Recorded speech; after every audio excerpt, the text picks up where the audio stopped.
Oral questions by members. Member for West Vancouver Capilano. Thank you, Honourable Speaker. 1 in 5 British Columbians are without a family doctor. The situation is getting worse, and BC now ranks only ahead of Quebec for percentage of the population without a regular health care provider.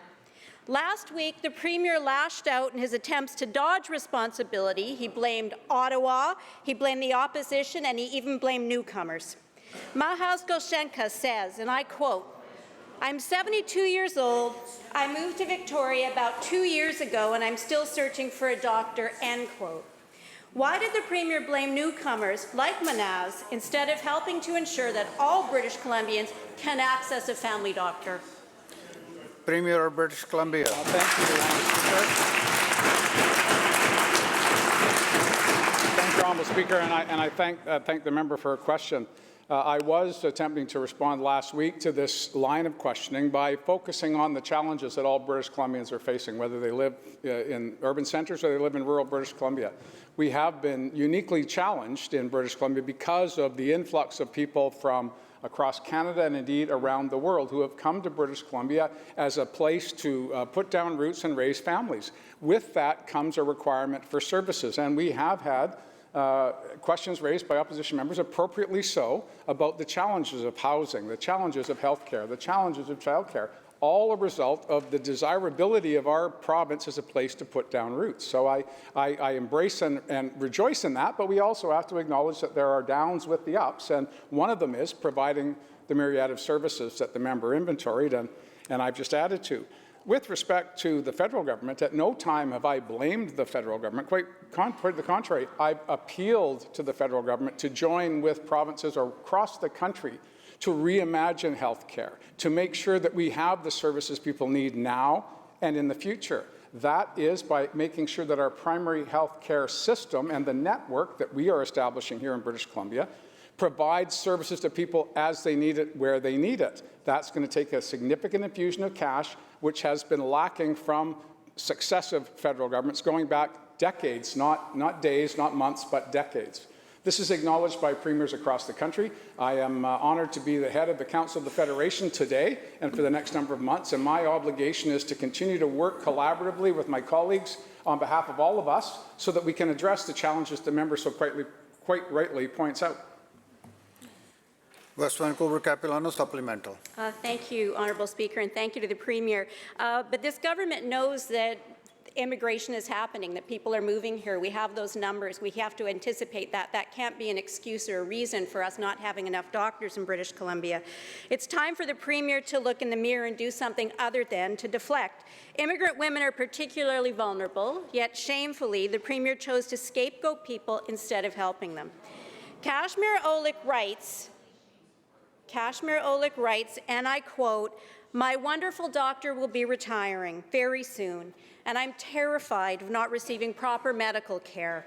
Often women of color are not taken seriously, and their concerns are dismissed, leading to more serious health complications," end quote. Will the Premier stand up today, take full responsibility, and tell Kashmir what he is going to do to ensure that hundreds of thousands of British Columbians and she has a family doctor? Premier. Well, thank you, Honourable Speaker, and at no time in my life have I ever scapegoated immigrants. I'm the child of an immigrant, and I'm proud to be part of a community. And I appreciate the member is not wholly sincere in her desire to denigrate me. She wants to draw attention to the issue, and I respect that portion of her question. With respect to taking responsibility and accountability as the head of the government, I do so today. On behalf of all British Columbians, the dollar stops with me, the Finance Minister and the Health Minister, as well as all of us working collaboratively to provide the services our citizens want.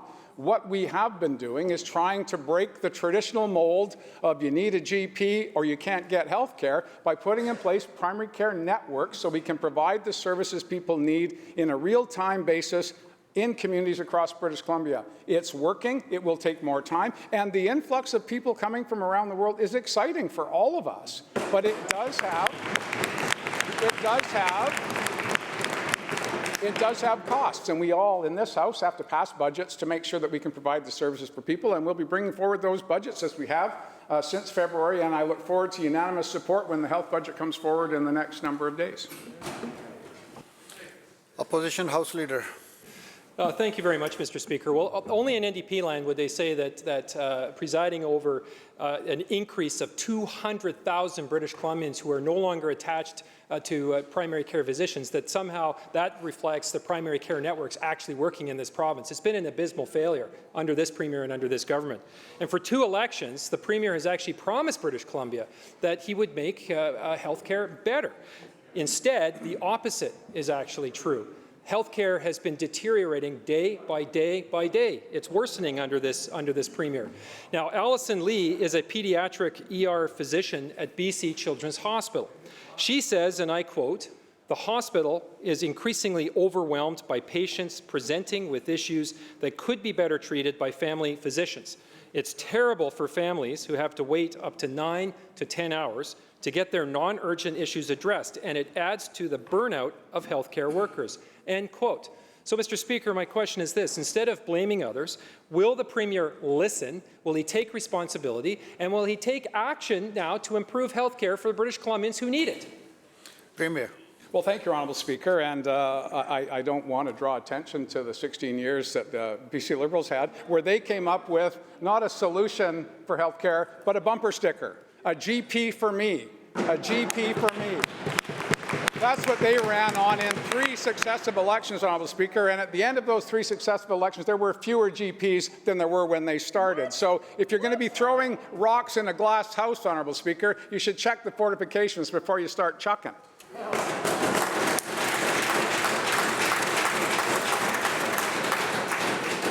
Opposition House Leader, supplemental. Thank you very much, Mr. Speaker. Well, 178,000 British Columbians were attached under our former government. 200,000 additional British Columbians are now without doctors under your government. So what British Columbians need is they need less empty rhetoric, and they actually need results, with all due respect to the Premier. And the crisis in healthcare isn't just taking place at BC Children's Hospital. Over the weekend, Royal Inland Hospital was operating at only 50% of normal nursing complements, putting both patients and staff at risk. Now, we only know that this is actually happening because nurses are coming forward anonymously. One nurse describes the situation like this, and I quote, "Low morale, high stress, toxic, dangerously short-staffed, unsafe. I leave feeling defeated, hopeless, and afraid that we missed something and that we'll be held responsible for poor outcomes we have no control over," end quote. That's one of the nurses under immense stress and pressure at Royal Inland Hospital today. As the Premier knows, Royal Inland is one of the 2 only tertiary referral hospitals in Interior Health, and it's one of the largest trauma hospitals in all of British Columbia. What's happening there is inexcusable, and it's getting worse. When is this Premier going to fix this? Minister of Health.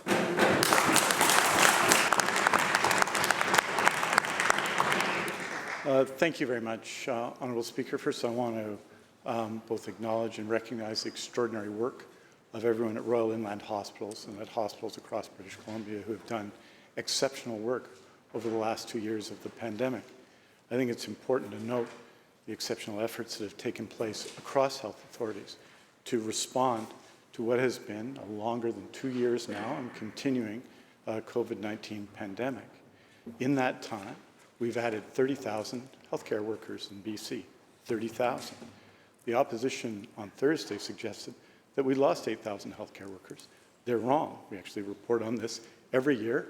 We do it under the Ministry of Finance, and the fact that it was the finance critic of the opposition raising those issues shows that they haven't clearly seen that. Further, Statistics Canada shows that we've led across Canada in the recruitment of new healthcare workers. Now, that doesn't mean in the midst of 2 public health emergencies there are not exceptional challenges, and that we need to continue this work on behalf of the healthcare system in BC to make sure that we have the people in place to provide a high level of care.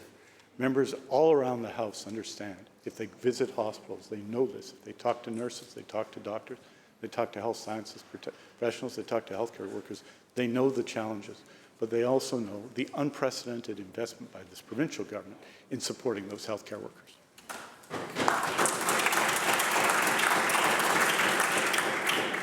Leader of the third party. Thank you, Honourable Speaker. There have been literally dozens of reports over the decades identifying the systemic failures of the Ministry of Children and Families. In 2018, then Representative for Children and Youth Bernard Richard raised his grave concerns about group homes and called out the Ministry of Children and Family Development's lack of oversight as leaving youth facing, quote, unacceptable risk. In 2019, the Auditor General requested an audit of contracted residential homes and found the same conclusion. The ministry was failing to provide effective oversight or monitoring of group homes. The Minister of Children and Family responded to these issues by saying that her ministry is taking incremental steps. These reports, year after year, call for urgent and transformative action, but what we hear from the minister is incrementalism. My question through you, Honourable Speaker, is to the Minister of Children and Family Development. Which is it? Is her minister taking incremental steps, or are they acting with the urgency that is necessary in this situation? Minister of Children and Family Development. Thank you very much, Honourable Speaker, and thank you to the member for the question. There's nothing more important, Honourable Speaker, than keeping the children and youth in our care safe and making sure that they are well and healthy and well cared for. Since forming government in 2017, because we know there have been many reports by the Representative for Children and Youth, especially between 2014 and 2017, the Ministry did start work in this area, Honourable Speaker. The Ministry has actually already created an inventory of each agency and service provider so that we're better able to match those resources to the needs of children and youth if they do have to come into care. We've set clear standards and expectations for these homes and for caregivers and a system of audit, Honourable Speaker. In 2018, we created a provincial placement process and a centralised system for recruiting and screening potential caregivers. So that means that we're able to do all of the criminal record checks and other record checks that are needed as well. And we imposed a moratorium, Honourable Speaker, so no new contracted agencies would proceed without the approval of the Provincial Director of Child Welfare. And we will be taking more steps, Honourable Speaker. There is more work to do. We will be building a system of specialised homes and support services, making sure that we match the services for children and youth who do have to come into the care system with their needs and helping them to thrive. Leader of the third party, supplemental. Thank you, Honourable Speaker. It's interesting to hear the minister talk about standards and expectation and systems of audit. You can look at those practice audits and you can see the dismal failure rate, sometimes 0, sometimes 14%, sometimes 30%, but a consistently dismal failure rate of those practice audits. Where's the accountability? What's the expectation, Honourable Speaker, when a practice audit has failed? Who's held to account for that? What is the response of the ministry? On Friday, the coroner's office announced that it would hold a public inquest into the death of Trayvon Desjardins-Chalifoux, a Cree 17-year-old boy who died by suicide in an Abbotsford group home in September of 2020. In a statement to the Globe and Mail last week, the Ministry of Children and Families indicated, quote, "It is moving to create an inventory of the agencies and service providers that deliver care." Moving to create an inventory. This government speaks of transforming the system, but it does not even know yet of all the contractors that they have and who are providing services.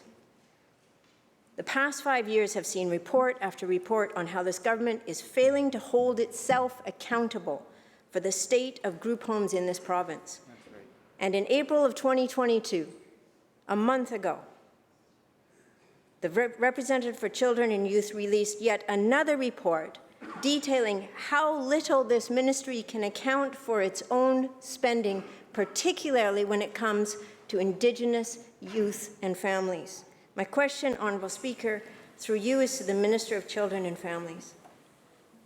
How can the public and families trust her ministry with the lives of the most vulnerable children in the province and a $2 billion budget when she can't even tell us where the money is going? Minister. Well, thank you, Honourable Speaker, and I'd like to start by recognising that the death of a child is a tragedy and is heartbreaking, and I offer my condolences to everybody who knew the young person. Nothing is more important than keeping children and youth safe and making sure that we support them in fulfilling their potential. As the member knows, I'm not able to speak to specific incidents, but what I can say is it is a priority for our ministry to make sure that we keep children and youth safe and wherever possible that we keep families together. Our ministry has done a lot of work to improve the system, particularly in response to Indigenous children and youth. We know that they're overrepresented in the child welfare system. And so our ministry, our government, has been taking steps, Honourable Speaker. We changed provincial legislation to be able to, when significant action is being taken in the life of a child or a youth, to be able to talk to community and to ask and say, is there an auntie, is there a grandma, somebody in the community who can help and who can provide supports and services for a child? We raised the level of support for carers who are providing out-of-care placements. And, Honourable Speaker, we're now seeing fewer Indigenous children and youth in care, and the lowest number of Indigenous children and youth in care in 20 years, Honourable Speaker. We have a lot of work to do, and we have continued every year in investing. In my ministry, my budget has gone up every year since 2017. We have a lot more work to do, Honourable Speaker, but our government has shown our commitment to improving the system in the interests of children and youth. Member for Caribou Chilcotin. Well, thank you, Mr. Speaker. 1 in 5 British Columbians do not have a doctor. There is a crisis in healthcare. Mr. Speaker, it's both for our healthcare staff, who are exceptional, but also for our patients. A nurse who fears being identified because she would be fired says, and I quote, "I feel like the hospital is on the verge of something tragic happening because we are stretched too thin," end quote. Recently, one of my constituents with a life-threatening infection was left on a gurney for 5 hours with no water and no food. Mr. Speaker, at 90 years old, he was left for hours in pain, covered in his own jacket for warmth, in a children's playroom with sheets duct taped to the windows for privacy. Will the Premier take responsibility and act to fix what is a broken system so that British Columbians can get the care that they so desperately need? Minister of Health. Thank you very much, Honourable Speaker, and thank you to the member for his question. I think that the work done by healthcare professionals and healthcare workers in BC over this period of pandemic, over this period of overdose public health emergency, has been exceptional. There are, Honourable Speaker, very significant challenges under those circumstances. And in that time, British Columbia has taken significant steps to support the system. We've led the country in adding healthcare workers to the system, led the country in adding LPNs to the system, led the country in adding staff to the system to support long-term care and acute care. I'm happy to review any issue brought to my attention by the honourable member. He will know that I don't speak to specific issues in public and can't, but I'm happy to discuss the specifics of the issue that he raises with him at any time. He and his colleague knows that I consistently do that with all members of the House, and I'm happy to engage in that. When you look at it, you look around BC and you see the improvements being made in healthcare facilities and the investment in those facilities and the support of staff and on our overall response to the pandemic. It has been excellent, and I'm happy to respond to the member and meet with the member about any concerns he has with respect to his constituent. Member for Kamloops North Thompson. Thank you, Mr. Speaker. Well, perhaps the minister needs to dig a little more into those StatsCan figures that he keeps talking about, because Stats Canada says BC is the only major province to lose hospital employees during the pandemic, flat out. And the minister can say the system's getting better. It's not. These are people working in the system pleading for help from this government. Here's another nurse who's come forward. I can't name this nurse, though, because of an NDP gag order. And I will quote, "Morale is terrible. Staffing is awful. We feel unsupported and unappreciated. We feel abandoned. Never in my life have I felt as worthless and expendable as I do now." End quote. When will the Premier stop pointing the fingers everywhere else and blaming other people and actually fix this crisis? And at a minimum, maybe even acknowledge a crisis exists.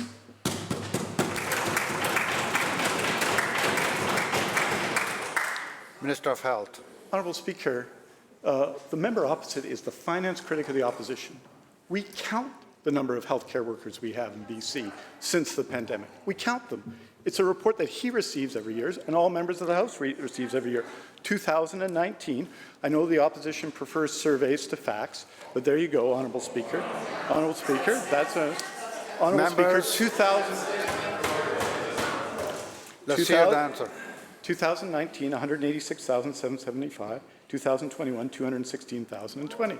Those are just the facts. Honourable Speaker, the member refers to StatsCan, and I encourage him actually to read the reports, because what does StatsCan say? Quote, BC experiences the highest growth in health employment of any provinces during the pandemic.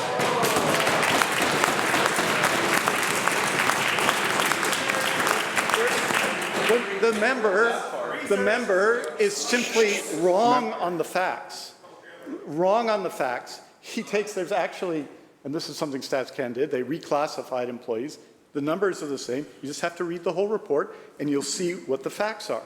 You'll see what the facts are. With respect to what the member refers to, you know, the facts. 8,000, he says. It isn't 8,000, it's 30,000 the other way. Last he says, we're actually first in Canada, Honourable Speaker. Up is down, Honourable Speaker. But I would say this, Honourable Speaker, the member refers to a gag order. I just want to read to him from the code of conduct that he's referring to. Interior health employees are free to comment on public issues. Just repeat, interior health employees are free to comment on public issues, but must exercise caution to ensure that by doing so they do not jeopardize the perception of impartiality in the performance of their duties. That's right. That is right in the document they referred to that they quoted from last week. They quoted from last week, but they didn't quote the whole thing. They didn't quote the facts.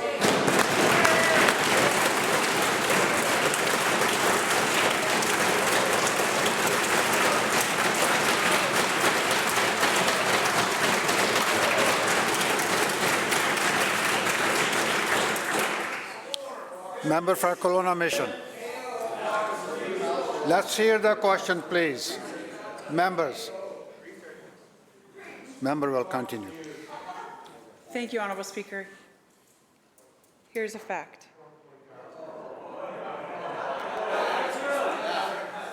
Members. Here is another nurse who could lose her job for coming forward if I named her. I'm going to quote, "Staffing is beyond horrific. I've been here almost 30 years and I'm beyond articulating how terrible I feel after 12 hours. On one of my shifts, an elderly lady waited in the hall for 7 hours before nursing was able to reassess her. No turns, no fluids, no IV, no diaper change. I cried and then went home and cried again." End quote. Will the Premier act now and stop our healthcare system from collapsing? Minister of Health. Well, Honourable Speaker, I know the member talks to nurses, and I talk to nurses on a regular basis. I know members of the opposition do as well. And I know the challenges that they have faced in particular in this extraordinary period that we've been in and the exceptional work that they do. That's why BC, and these are again, I know they may not fit the question, but they are important, has added, we were at the bottom of the country in nurses per capita. We've added significant nurses, as you know, in the last number of years, LPNs and registered nurses and nurse practitioners and registered psychiatric nurses. And still, as the member knows, there are every day extraordinary challenges when you're in 2 public health emergencies. And we are with those nurses, and that's why we are, as the member also knows, making changes to make it easier, for example, for internationally educated nurses to come into the system. We announced those 2 weeks ago.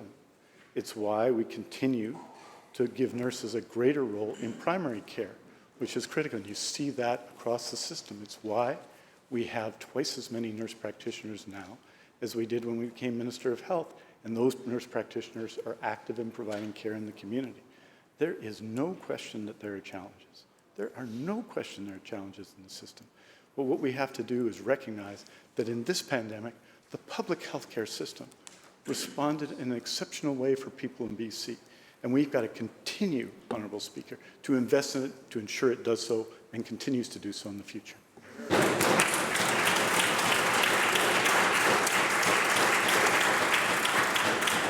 Member for Peace River South. Well, thank you, Mr. Speaker. Look, the words that we're hearing today that this government seems to be dismissing are actually the words of the healthcare professionals themselves.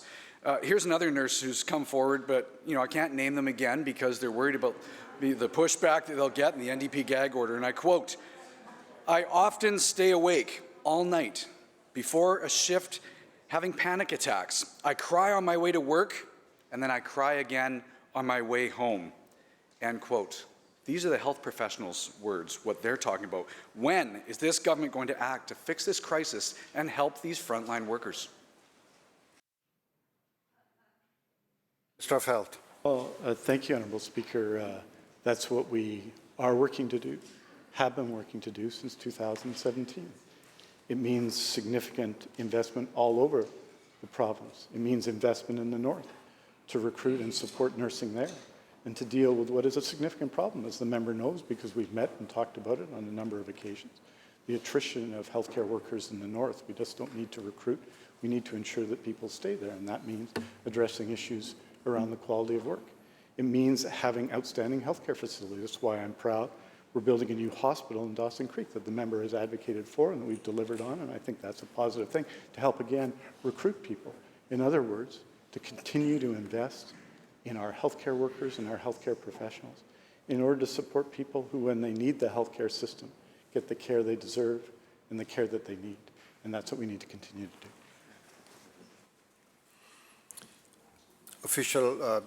Leader of the Official Opposition. Well, thank you, Mr. Speaker. And again today in this legislature, we've heard the stories of desperate healthcare professionals.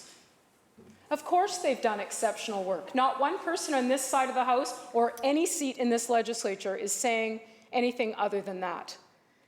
But here are the facts. Almost 1 million people in British Columbia do not have an attachment to a family doctor. Doctors are closing their practices. Healthcare professionals that we've heard today are exhausted and burned out. Story after story after story in this legislature today, just a few of them. And I know this, that every single person in this legislature is hearing those stories. Stories of fear and desperation and frustration. British Columbians would be shocked to know, despite what the minister says, that in Ontario and Quebec, since 2017, hospital employment went up by 14,000 people. And in fact, in Alberta, up by 6,000. And those same numbers point out that British Columbia went in the opposite direction, down by 10,000.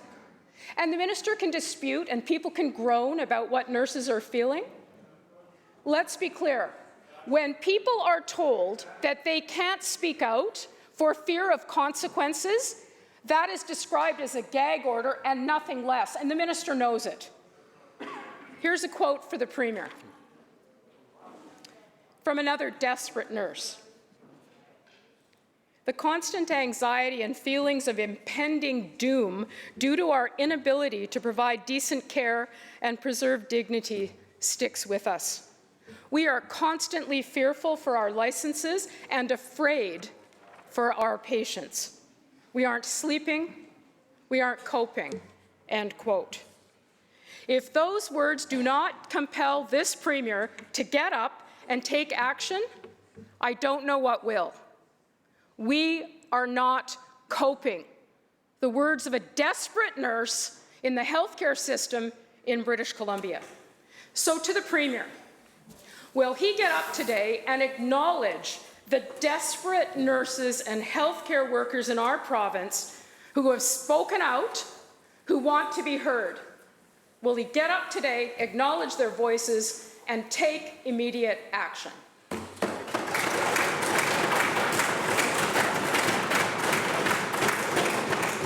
Minister of Health. Honourable Speaker, the Leader of the Opposition has repeated something the finance critics said that's simply wrong. The Statistics Canada numbers, hospitals 2019, 112.3, 2020, 118.2, 2021, 137. That's what the numbers are. And that would be what you'd expect them to be, with the exceptional pressure on the public health care system in 2 public health emergencies. I mean, what the member is suggesting, that we've lost 8,000 workers, is preposterous on the face of it. And it's wrong. It's simply wrong. That doesn't mean that the issues that are being raised are not significant to me and to people. What it indicates is that through this exceptional time, when the healthcare system in BC has been put under exceptional strain, our system has responded with courage and generosity, and it needs support now, and it will have it from this government.